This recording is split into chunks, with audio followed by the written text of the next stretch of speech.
자, 이어서 갑니다. 장수왕. 시기로 본다 5세기 최고 전성기 왕.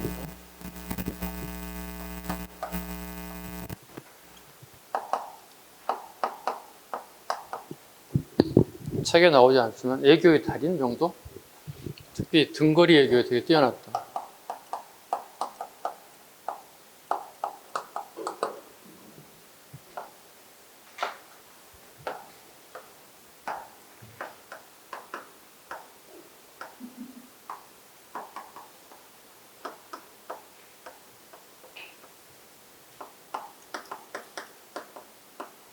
이렇게. 나라가 이렇게 존재했다는 이렇게. 중국 이 두 갈래 나였죠. 북이와 송. 자, 봐봐요. 고구려와 북이는 국경선을 마주하니까 사이가 좋을 수가 없잖아요. 그죠? 또 마찬가지로 북연과 마찬가지로 국경선을 맞으니까 사이가 안 좋을 수밖에 없잖아요. 근데 우리가 봐봐. 북이가 북연을 먹어버리면 여기가 북이 땅이 되면 고구려가 맞닿을 수 있겠죠. 그래서 어떻게? 고구려는 북연을 잘 활용함으로써 어떻게 디펜스에 유리한 점을 찾을 수 있겠죠. 그래서 아까 제가 무슨 단어를 썼나요? 한자로 입술이 웃으면 이빨이 춥다고. 그러니까 고구려 입장에 보시면 북연은 입술인 거예요. 오케이? 입술이 웃으면 이빨이 시렵잖아요. 그래서 훗날 북이가 북연을 공격할 때 고구려가 움직이지 않고 수독. 북연이 멸망할 때 그때 왕이었던 풍홍이 고구려의 망명. 그래서 고구려가 풍홍을 보호시켜줘. 근데 풍홍이 보호를 받긴 받는데 아름다운 보호가 아니라 고구려 장수왕이 풍홍을 대우해주지 않는 거예요. 그냥 패망한 나라의 군주 정도 취급하는 거예요. 그러다 보니 풍홍이 다시 송과 교류를 통해서 암암리 교류를 통해서 풍홍이 송으로 도망가려고 하는 사실이 들통나요. 그때 장수왕이 풍홍 세력을 제거해버려요. 이렇게.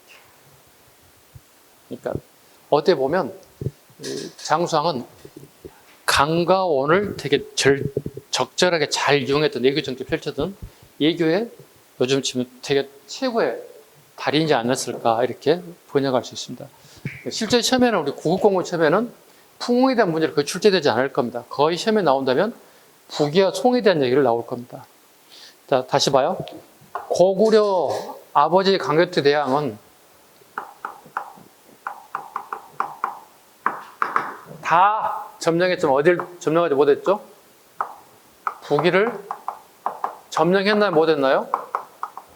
준비 중에 사망했다고요. 저렇게 선택지로 나온단 말이야. 강교태 대왕이 북이를 점령하여 틀린 주문이에요. 그럼 애우지 않아도 되는 거잖아요. 아, 북이는 여기 있네. 결국은 장수왕은 북이와 송과의 경쟁 관계를 교묘하게 잘 이용한다고. 훗날 송이 북이를 공격할 때 장수왕은 수도를 이미 벌써 평양으로 천도해 있어요. 이렇게. 평양에서 봐봐. 물건을 배에다가 실어요. 즉 일정 무기와 말을 싣고 이렇게 군산 앞바다에 왔다가 다시 이렇게 흑산도에 왔다가 갔죠. 군산, 흑산도, 그 송에 건너가서 이걸 전달해 준다고. 송을 살짝 북이를 견제할 목적으로 송에게도 군사적 지원을 하게 돼요.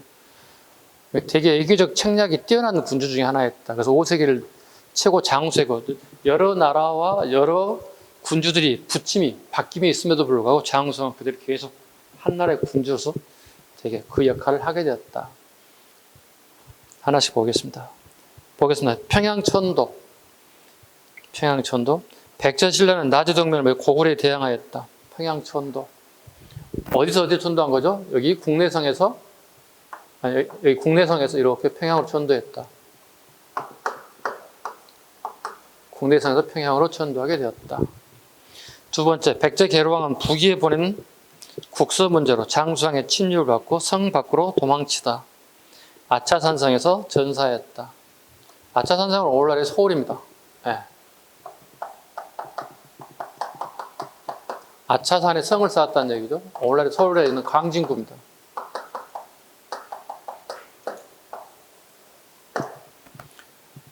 북쪽 한강을 통해서 남하해 오는 적들을 가장 잘 보기 좋은 장소가 아차산성인데 이걸 뺏었다는 뜻이 되겠습니다. 백제조선의 한성을 빼앗고 한강을 포함한 중령, 경북 영주에서 충북 단양군지 일대를 점령하게 되었다. 남양만, 하성 지역까지도 확보하게 되었다. 가장 중요한 게 하성이죠. 네. 하성시죠, 오늘날에. 하성시가 중요한 이유는 하성시에 당항성 또는 당성이 존재하거든요. 그러니까 하성을 통해서 중국으로 교류하는 길을 갖다 고구려가 차단하고 점령해 버린 거예요. 장수왕의 정복활동 기록 보겠습니다. 첫 번째 갑니다. 사료봅니다. 계로왕이 백제왕입니다. 북에 사신을 보내 말하였습니다. 우리나라는 고구려와 더불어 근원이 부에서 나왔습니다. 전에는 고구려가 옛 우위를 굳게 지키더니 점차 승려와 같은 추악한 무리가 돼 백제를 압박하고 애교를 방해하였습니다. 이로 인해 우리는 재물과 힘이 다하고 일성의 함락들 위험에 처했습니다. 즉 계로 왕이 여기 북위에 보낸 애교 문서입니다. 북위가 고구려를 좀 컨트롤해달라는 얘기입니다. 일종의 뭐죠? 애교 문서예요, 애교 문서 이렇게. 그리고 우리를 도와달래요. 걸사표라고 얘기합니다. 걸사표. 우리를 좀 도와주세요. 두 번째 얘기입니다. 63년 475년 9월에 장수왕의 군사 3만 명을 이끌고 백제에 침입하여 백제의 한성을 함락시키고 백제와 부여경 계로왕을 죽이고 남녀 8,000명을 사라져 보았습니다. 장수왕이 오늘날의 서울을 무너뜨려 버렸어요. 계로왕이 아차산성에서 전사까지 하게 되었습니다. 원래는 몽천초성에 있다가요. 한강 오늘 송파구 있죠. 몽천초성에 있다가 아차산성까지 도주했지만 결국은 전사하고 말았습니다. 그 다음에 중원고구려에 가죠. 이번 지방직에도 선택지에 나왔죠. 중원고구려비. 신라왕을 동의의 매금왕으로 칭할 정도로 나와있다. 중원고구려비.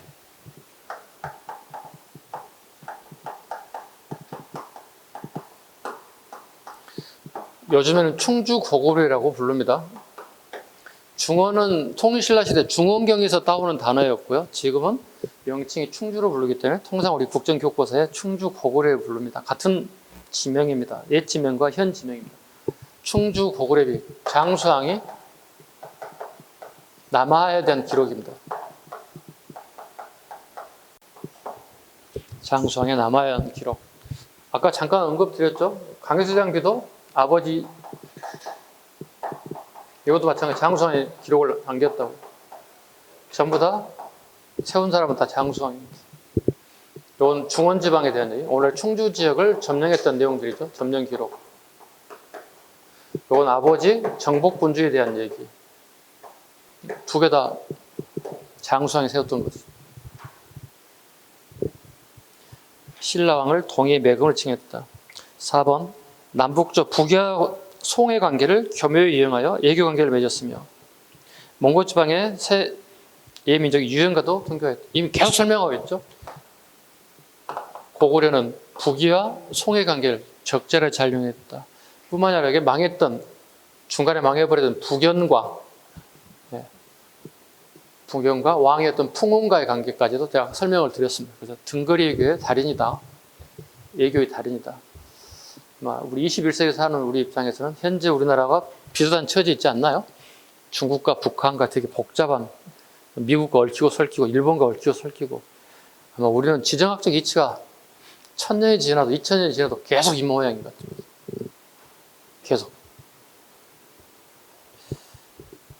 마지막 유연과 함께 내몽골 지역의 지두를 분할 점령 흥안역 일대까지 올라갔대요.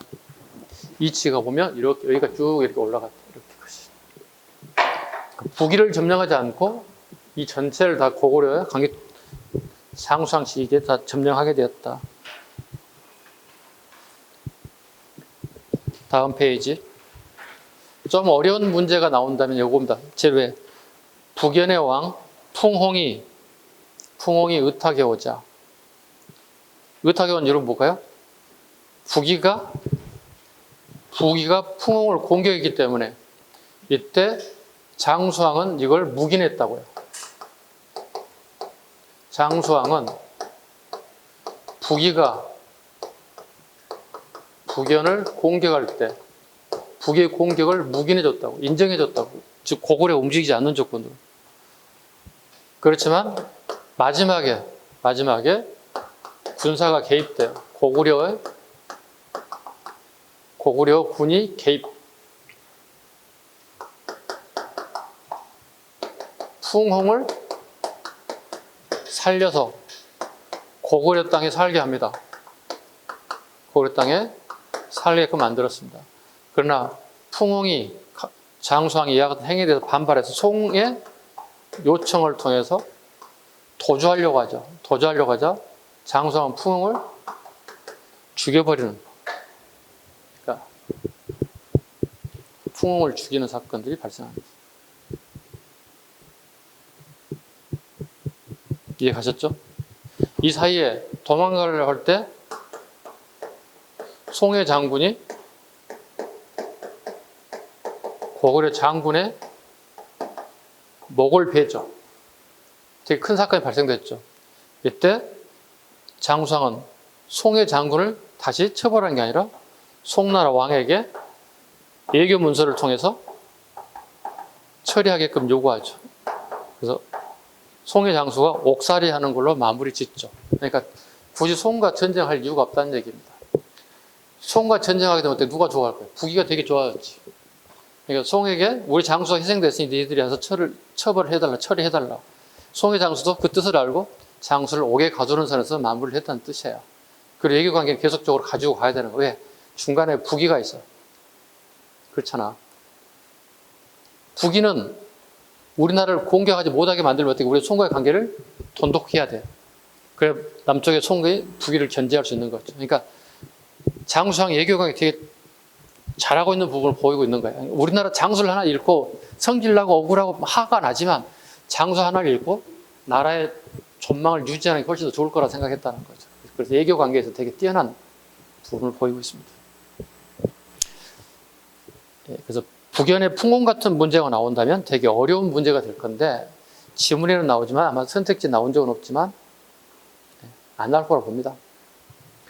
6번 지방 청소를 대상으로 사학인 경당을 설립했대요. 평양 천도에.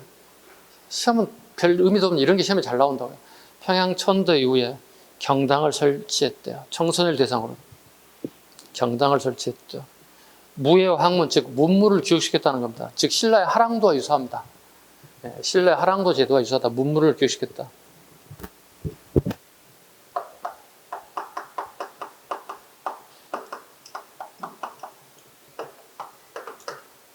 신라의 하랑도.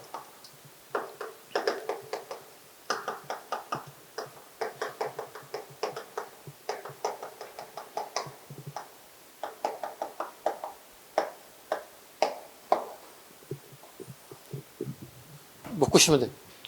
다 공통점이죠. 문무를 교육하는 기관. 하랑도, 경당, 83년에 원산학사. 최초의 우리 근대 학교가 원산이거든요. 그러니까 우리 개항이 가장 빠른 데가 부산, 원산, 인천, 강화도학교 맺었던 게 원산 지역입니다. 원산 지역에도 문무 교육을 했어요. 이게 기출이에요. 여기 기출이라고요. 다음 원산 학사가 개교했을 때 시대사실로 가장 옳은 거 물어봤는데 83년도를 암기하라는 뜻이 되는 거예요. 이게 선생님 좋아하지 않습니다. 연도를 암기해서 풀어하는 문제를 별로 좋아하지 않습니다. 왜냐하면 한국사를 그냥 암기 과목으로 만들어버리는 것 같아서 되게 불쾌합니다. 또 여러분들에게도 힘든 겁니다. 연도를 암기하는 거 되게 힘들어집니다. 그냥 이렇게 간단하게 내면 좋을 것 같아요. 다음 문무 교육 가운데 옳지 않는 거 1번, 2번, 3번, 4번 단답형으로. 4번 서울대학교. 이렇게 되면 좋을 것 같습니다. 7번 장수왕 2년에 강해투장비를 건립했습니다. 자기 아버지 빚을 건립했다. 1면에 건국 이야기, 주몽의 건국 이야기, 2면에 아버지 업적들 어디를 공개했던 얘기. 수묘인을 편성, 아버지 묘를 갖다가 330호를 들여서 매일 쓸고 닦고 청소하게 만들었다. 문자명왕 갑니다. 문자명왕 북부여를 복속. 북부여가 아까 이치가 어디라고 했죠? 송화강 부분. 원래 부여 부분에, 그죠? 부여 부분에. 네. 고구려 최대 영토를 확보. 북여 친교를 맺기도 하였다. 네, 북여 친교를 맺기도 하였다. 이건 예교적인 문제입니다. 좋아서 하는 게 아니고요. 네. 신라 백제를 자주, 이건 필요 없어. 안원왕 갑니다. 안원왕도 특별하게 정치사 부분으로 나올 게 없습니다. 네, 안원왕 부분은 문화사 부분에서 잠깐 나오긴 한데 이건 정치기 때문에 안 하겠습니다. 양원왕 나올 것 특별하게 없습니다. 낮에 것 빼앗겼다. 한강은 뭐 이 정도 나올 게 없습니다. 영양은 나올 수 있는 게 있기 때문에 보겠습니다. 온달장군이 나옵니다. 자, 빼앗겼던 한강을 온달장군이 다시 찾겠다고 신라 한강교육을 공격하였으나 아차산성, 아단성에서 전사하게 됩니다. 아차산성 밑줄 보시죠. 다시 아차산성 그 어디라고 그랬죠? 서울에 강진구에 있다고 그랬습니다. 한강에 고구려들이 배를 타고 내려온다면 가장 가까운 곳에서 눈으로 확인할 수 있는 가장 대표적인 전략지입니다. 돌골과 교련 말갈기병 1만 명을 보내 여소지방을 선제 공격, 수나라 전쟁이 발발했다. 이번엔 별표. 지문에 잘 나올 겁니다. 돌골과 교류하면서 돌골은 오늘날의 터키족, 투르키에 그쪽 민족을 보십니다. 돌골과 교류하면서 말갈기병, 여진족이죠. 기병 1만 명을 보내 여소지방을 선제 공격입니다. 선제 공격이 미쳤습니다. 여기서 선제 공격, 수나라의 전쟁이 발생됩니다. 선제 공격한 이유는 뭘까요?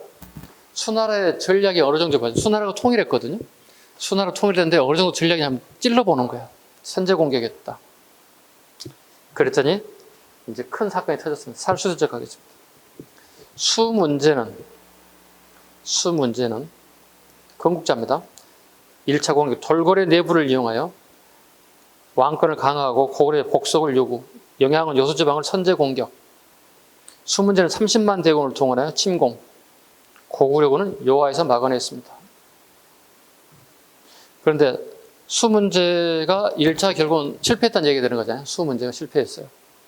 그런데 수 문제가 1차 전쟁 끝나고 난 다음에 병을 넣어서 그냥 병석에 눕게 됩니다. 병석에 눕게 되면서 유언을 남깁니다. 유언을 남깁니다. 아들들에게 다시는 요동을 공격하지 말라고요. 즉 요동은 고구려 땅을 얘기합니다. 왜? 요동이 고구려 땅이니까 요동을 공격하지 말라고 얘기합니다. 이때 수양제죠. 수양제가 자기 아버지 병석에 있는 아버지를 자기 신하 수하의 장군을 시켜서 암살해 버립니다. 누가요? 아들이 아버지를요. 그리고 왕위를 찬탈했다는 뜻이 되는 겁니다. 그게 수양제입니다. 왕위를 찬탈했던 수양제는 아버지 유언을 무시하고 다시 요동을, 즉 고구려를 공격을 하게 되었다. 2차 갑니다. 113만 대군을 이끌고 113만 대군 장난 아니잖아요. 지금 그죠? 지금 현재 우리나라의 우리 군인 숫자가 지금 50에서 플러스 많이 되는 걸로 알고 있는데요. 네. 선생님 군대 갔을 때 80만 대군이라고 그랬거든요. 80만. 야, 80만 장난 아닌데, 근데? 이건 110만이야. 지금 현재 우리 군의 더블이야, 지금. 113만이 내려왔습니다. 113만이 내려도 이게 끝이 아니에요. 정규군이 113만이면 나머지 비정규직이 있어요. 일품군이 있다고요. 즉 보급품을 배달하는 사람 뒤에 있거든요. 얘들 200만 왔다고 그러거든요. 합치게 되면 300만이 넘는 인원이 우리나라를 향해서 오는 거예요. 요동을 향해서 오는 거예요. 장난 아니잖아요. 300만이 온다 생각해 보세요. 정식军들 100만, 뒤에 군사 물자, 뭐 쌀, 군량미 막 싣고 200만. 이건 주로 수나라 이제 백성들이죠. 자, 보죠. 영양은 여수지방을 잘못 읽었습니다. 공격에서 고구려의 방해에 실패하였고, 의중문에 의해서 별동부대로 자, 좀 다시 한번 그걸 보겠습니다.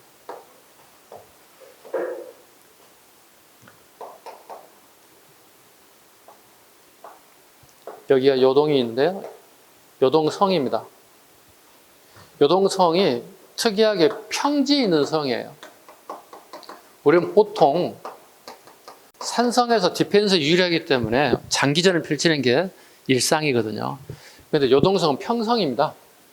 평성인데 얘들이 이렇게 사방에서 공격을 하는데 우리가 디펜스에 성공하게 됩니다. 요동성을 넘지 못하는 상황이 되는 거야. 그래서 수나라 급한 마음에 우회해버려서 이렇게 우에서 30만이 우에서 이렇게 침입이 왔다는 뜻이 되는 거예요. 이렇게. 오케이? 요동성을 치고 넘어왔다면 그대로 왔겠죠. 이 군인이 그대로 왔겠죠. 100만이 넘는 군대 그대로 우르르 왔겠죠. 근데 요동성에서 우리가 디펜스를 기가 막히게 잘 해냈다는 뜻이 되는 거예요. 그래서 우회해서 우리나라에 왔다는 뜻이 되겠습니다. 자, 우중문의 30만의 별종부대가 평양을 공격. 그러나 을주문덕이 살수에서 크게 격퇴해서 인력을 살수 대첩을 한다. 평양성에 도착했는데 평양성을 비워버리죠. 공성정책을 펼치게 됩니다. 왕과 신하들이 다 떠나게 되는 거예요. 그럼 얘들이 급하게 함정이 아닐까 싶어서 후퇴할 수밖에 없잖아요. 아니 목적지를 향해서 왔는데 사람이 아무도 없으면 어떻게 할 거야?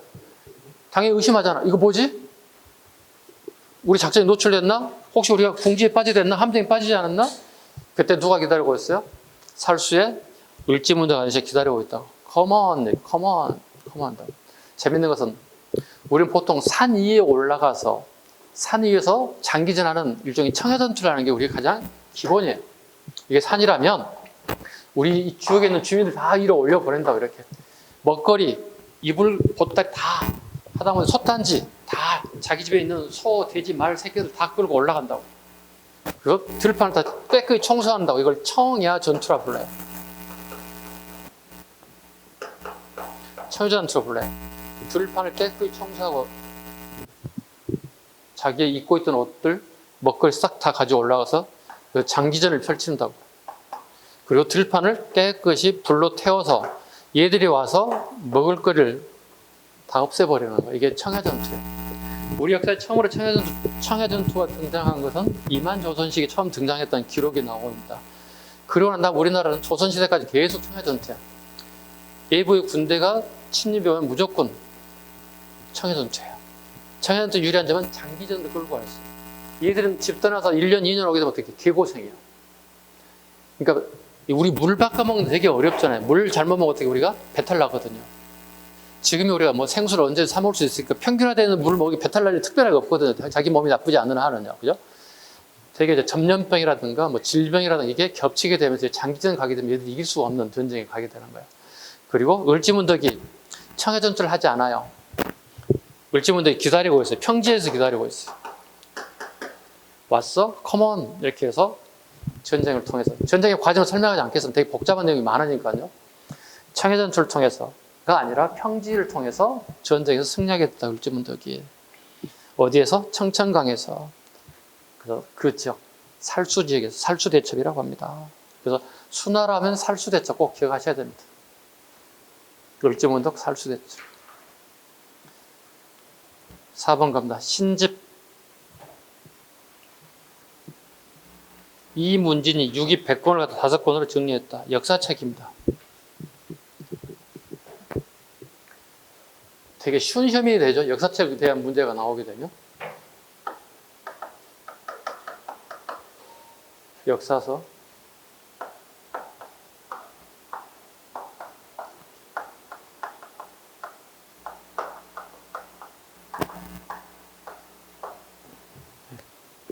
(7세기에) 신집 영향. 역사서는 항상 꼭 기억하시면 돼요. 전성기라고 할 수도 있고 그 나라가 되게 부강한 나라일 때 주로 역사책이 쓰여집니다. 즉 좀 더 쉽게 얘기하면 먹고 살만할 때 역사에 관심을 가져요. 먹고 살기 힘들면 어떻게 역사 관심 없어요. 먹는 것에 온통 신경이 쓰이는 거지. 지금 우리나라 어떨 것 같아? 나이 든 아저씨, 아줌마, 할아버지들까지 역사에 관심이 많아. 한능금 시험장 가면 초등학생도 있고 중학생, 고등학생, 여러분 또래, 그 다음에 엄마 같은 할아버지 같은 사람들이 시험 보러 와 있어요. 감독관인가? 보면 아저씨, 아줌마들 되게 시험을 많이 보러 와요. 한능검 시험 많이 보러 와요. 그만큼 역사에 대한 관심이 많다는 거예요. 국왕할 때 쓰는 겁니다. 백제는 어떻게? 최고 전성기 누구예요? 근초왕 때 역사책이 쓰여지는 거고. 여기는 신라 가장 유명한 나라 누구예요? 여기는 영양왕 때. 그러니까 나라가 부강할 때, 부국일 때 주로 역사책 쓰여지더라. 이 정도만 구분 잡으시면 됩니다. 담징을 일본에 보내 종이와 먹을 전하였다. 그리고 금당 벽화를 남겼대요. 담징은 승려이긴 한데, 그러니까 그림을 그리는, 즉 불화죠. 불화를 그리는 승려였던 거예요. 종이와 먹을 전하기도 하였대요. 그래서 지묵이라고 불러요. 한자로는. 혹시 종이와 먹이 아니면 지묵이라고 스트레이트 하시면 이러시면 안 돼요. 종이 진짜 먹묵자 써서 지묵이라고도 해요. 같은 말로. 네. 충분히 이해 가셨죠?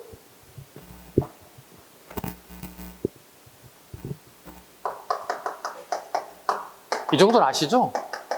서기와 국사 책 제목 정도는 아시죠? 네. 충분히 아시라고 봅니다. 공이라는 사람이 썼잖아요. 고흥. 이건 뭐야? 거칠부. 역사책. 이건 그냥 막 계속 써보세요. 암기사항인 것 같기도 하고 그냥 계속 쓰다 보면 내 머리에 박힐 겁니다. 고흥의 서기, 거칠부의 국사. 이 정도는 충분히 이해할 수 있을 겁니다. 뭐 이문질의 신집.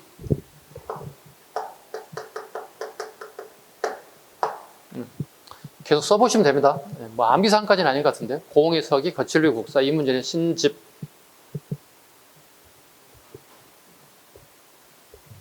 참고로 영유한 가봅니다.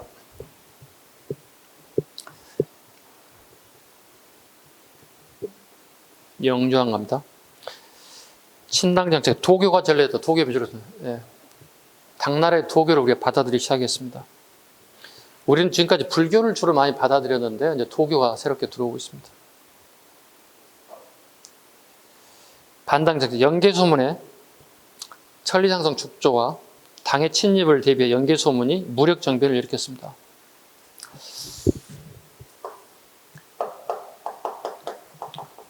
고구려라는 나라 보겠습니다.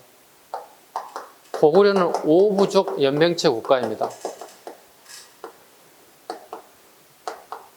오부족에는 장들이 존재합니다.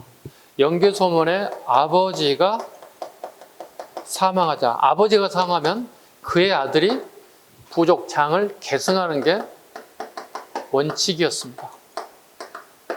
그런데 연개소문이 아버지가 돌아가 있을 때 당연히 연개소문에게 이 자리가 와야 되는데 왕과 나머지 4개 부족 장 아저씨들이 반대가 되게 심해서 연개소문이 공경에 빠지게 됐다고요. 요즘 말로 하게 되면 더 쉽게 풀이하게 되면 아까 학교 시절이 학폭의 주인공이라고 보면 돼. 요즘 말로 치면. 학교 다닐 때 되게 모난 짓 하고 다니는 거야. 막 일진 역할 하고 다니는 거야. 근데 얘가 나라를 끌고 나가는 부족 장이 되고 리더십을 발휘할 수 있는 이치는 아니라고 본다는 거야. 그러니까 왕과 신하들이 반대하는 거야. 저희는 안 돼. 이렇게 한다. 근데 연개소문은 야망이 되게 큰 사람이죠. 일단 짱이 되는 게 우선이라고 생각하는 거야. 그래서 왕에게 가서 고개를 숙이고 부족 장들에 가서 고개를 숙여서 인정을 받는 거야. 왕과 부족 장들도 적장자인 연개소문에게 가는 게 원칙이긴 한데 약간 꼴 보기 싫은 거야. 얘가 하는 행위를 요즘 말로 하면 속된 말로 하면 약간 싸가지가 좀 없는 거야. 그래서 적장자에 갈 수밖에 없는 상황이 되고 그래서 연개소문이 할 수 없이 된 거야. 부족장이 된 거야. 근데 왕과 신하들, 짱들은 못 믿어온 거예요. 이거 혹시 또 짱이 됐는데 사고 치는 거 아니야? 사고 뭉치 아니야? 이런 걱정거리 할 수 있잖아요. 그래서 좀 더 멀리 보내야 되겠다. 그 변방에 보내서 성을 쌓는 책임자로 내보내게 되는 거야. 그래서 천리장성을 여기서 쌓는 거야. 여기에서. 당나라의 공격에 대비하는 거예요.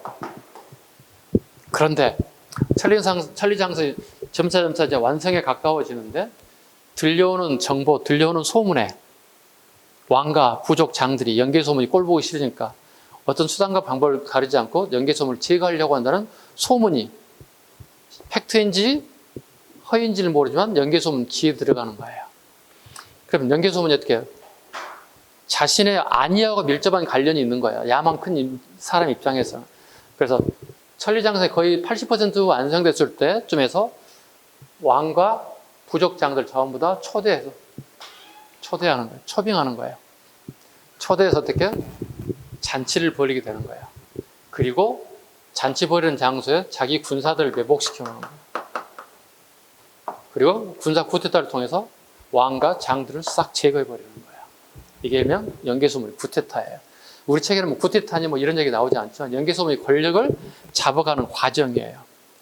그리고 왕을 죽였으니까 그의 어린 아들 조카 보장왕을 옹립하게 되는 거예요. 영유왕을 제거하고 어린 조카였던 보장왕을 옹립하게 되는 거예요. 말이 왕이지 이건 허수아비지. 꼬맹이가 무슨 왕 역할을 할 수 있겠습니까? 모든 실권은 전부 다 누구에 넘어가는 거야? 연개소문에 넘어가는 거예요. 자, 수나라가 멸망하고 당나라가 새롭게 들어왔잖아요. 그죠? 그러면 우리나라 입장에서 고구려 입장에서는 고구려하고 되게 치열하게 싸웠잖아요. 그죠? 그럼 당나라하고는 어떻게 웬만하면 좀 싸우지 않고 그냥 그대로 유지해 가는 게 목적이 됐을 거예요. 그런데 이 정책을 연개소문 입장에서 못마땅한 거예요. 연개소문 외교 정책에서 못마땅하기 때문에 영유왕을 죽이고 보장왕과 영입하고 분위기 권력을 잡아서 대당 강경책으로 노선을 변경시켜 버리는 거예요. 대당 강경책으로 노선 변경이 되는 거예요. 당나라와 연개소문은 앞으로 치열하게 싸워야 되는 사건이 발생하게 되는 거예요. 이해 가셨나요? 그래서 수나라 침입했을 때 을지문덕, 당나라 침입했을 때 연개소문 두 사람 정도 알아야 돼요. 수나라, 당나라, 수당. 오케이? 수당. 기억할 수 있겠죠? 이진 남북조 시기가 끝나고 중국을 다시 재통일한 게 수나라. 수나라가 멸망했어요. 수나라 멸망 원인은 무리한 수로공사, 엄청나게 많은 노역을 동원, 민심이 사라지기 시작하고 그 다음에 고구려의 공격 실패, 여러 가지 요인들이 겹쳤어요. 전쟁 실패, 민심이 이반, 그 다음에 경제적으로 많은 지출을 해야 되면 경제도 어려워졌어요. 멀어진 사람이 어려워졌어요. 그래서 수나라가 멸망하고 당나라가 왔어요. 당나라가 똑같이 어떻게 요동을 공격해서 영토를 확장하려고 정책을 펼쳐. 그런데 우리나라 연개소문은 이걸 지키겠다고 하는 거예요. 그러면 또다시 당나라와 또다시 전쟁이 일어날 수밖에 없다는 거예요. 보장왕 갑니다. 영유왕의 조카로 보고 있습니다. 통상요. 안시성 전투, 당태종이 친히 군사를 잃고 침공했다. 그 안시성 전투로 영화가 나와 있어요. 그죠? 그 조인성 배우가 주인공으로 나왔던 그 양만춘 장군으로 나왔는데요. 이 안시성 하면 양만춘 장군인데요. 이게 이제 약간 좀 퀘스천 마크입니다. 우리 보통 야사 보면 양만춘 장군이 많이 나오는데 실제 양만춘 장군이 존재한 인물인지 양만춘 장군이 안시성의 싸움에 실제로 투입된 건지 그렇다면 연개소문은 이 중요한 자리에 어디에 있었는지 양만춘이 맡기고 연개소문 뒤에 빠져나와 있거든요. 영화에서 보면은요. 그냥 이상한 짓 하고 있거든요. 뒤에 양만춘을 제거하는 어떤 이상한 작전 펼치거든요. 영화에서 보면요. 그건 팩트라기보다는 일종의 가설이 아닐까 싶기도 한데요. 아마 연개소문도 이 중요한 전투에 참여하지 않을까. 왜? 봐봐. 한나라의 군주부가 더 막강한 권력을 가지고. 자, 여기 천리정상에 다 무너졌다고요. 다 무너졌다고. 여기 하나만 남아있다고. 안시성만 남아있다고. 이건 무너지면 끝나는 거야. 최고 군주 역할을 했던 연개소문이 여기 참여하지 않았을까? 퀘스천 마크 붙는 거예요. 의문점이 가는 거예요. 그래서 영화는요, 우리가 시대상을 읽고 약간 재미삼아 볼 수 있는 경험적인 부분은 되지만 그 영화를 내가 팩트로 생각하고 내가 역사 공부를 영화로 해서 이렇게 되면 안 되는 거예요. 그냥 참고사항일 뿐이에요. 그래서 아마 연개소문도 아마 저 중요한 안시성 싸움에 참여했을 거라고 보는 거예요. 학자들 견해는 보는 거예요. 저렇게. 영화에서는 전혀 안 나오고 연개소문이 첩자를 벌여서 양만추를 제거하려고 하는 작전들 막 세우는 것들이 막 나오는데 보면서 역사선에 가서 영화관에서 이렇게 보고 저 부분을 보면 이상한데 왜 저렇게 만들었지? 약간 의문점이 들었던 케이스들이 있었습니다. 영화는 영화니까 이렇게 보면 되겠습니다.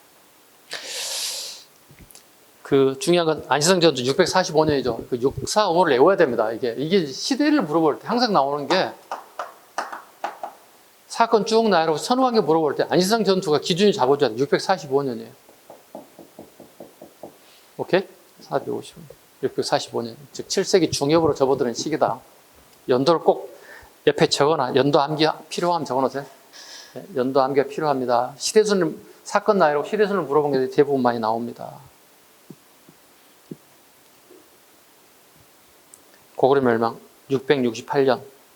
요동에서 부흥운동을 일으켰으나 실패하여 유병에 처해졌습니다. 보정왕은 668년이죠.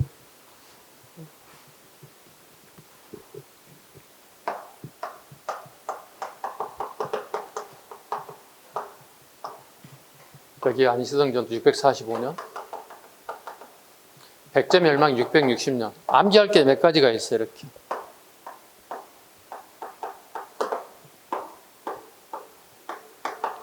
자, 이렇게 네 가지 좀 외워볼까요? 안시성 645, 백제 멸망 660년. 663년은 뭘까요? 여기는 고구려 멸망이거든요.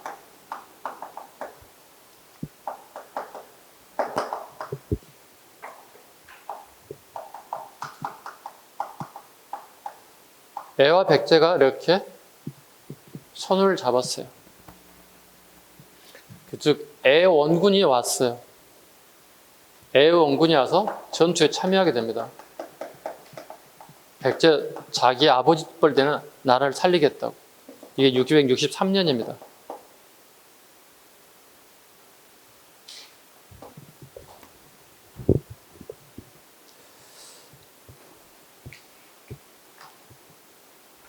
(75쪽)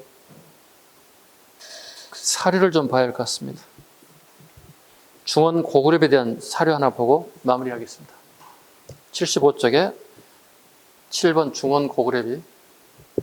요즘 말로 뭐라고 한다고요? 충주 고구려비. 충주제이기 때문에 국정교과에 충주를 표기하신 5월에 고구려 대왕이 상한권과 함께 신라의 매금을 만나. 그 매금이라는 단어는 왕을 뜻하는데 두 가지 뜻으로 쓰입니다. 하나는 왕을 약간 비하하는 용어로 쓰인다는 거 하나하고, 그렇게 했던 기록이 요즘에는 신라 왕들이 스스로 매금이라고 칭했다는 단어들이 나옵니다. 그래서 신라 시대의 왕을 매금이라 칭했다는 말이 또 정사처럼 가고 있습니다. 신라 매금이 오지 않아 실행하지 못하였다. 이에 고구려 대왕이 태자공과 전부대사자 다우환노로 하여금 우벌성의 부근에 있는 진영에 머물면서 다시 신라 매금을 만나게 하였다. 동의의 매금은 신하와 함께 우벌성에 이르러 고구려 대사자 다우환노와 만나 전부터 이곳에 주둔하고 있던 고구려 당주인 바이사자 금노로 하여금 신라 영토 내에 중인을 모아 내지 우벌성으로 부근으로 이주하게 하였다. 자, 해석해 볼게요. 장수왕이 중원지방까지 내려왔잖아요. 그 다음에는 이제 신라를 공격하면 끝나는 거잖아요. 즉 충청도까지 먹었다는 얘기가 되는 거예요. 자, 신라는 공격할 필요 없다는 얘기야. 너무 약소국가니까. 그 신라 왕, 즉 매금은 와서 중원에 와 있는 장수왕에게 인사하라고 얘기했다는 거야.